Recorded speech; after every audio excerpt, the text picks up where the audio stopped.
Hi అండి, ఈరోజు kids lunch బాక్స్కి టమాటా రైస్ చేసేద్దామండి.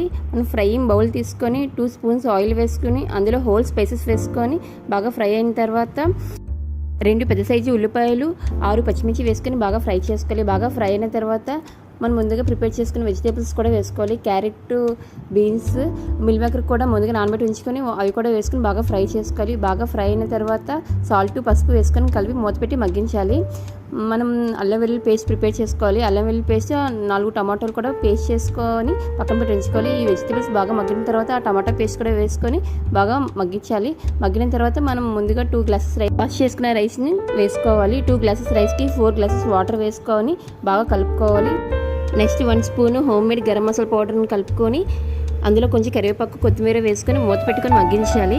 15 నిమిషాల తర్వాత రైస్ రెడీ అయిపోతుందండి. అంతేనండి, టమాటా రైస్ రెడీ అండి. చూడండి ఎంత పొడి పొడిగా ఎంత బాగా వస్తుందో. మీరు కూడా ట్రై చేయండి.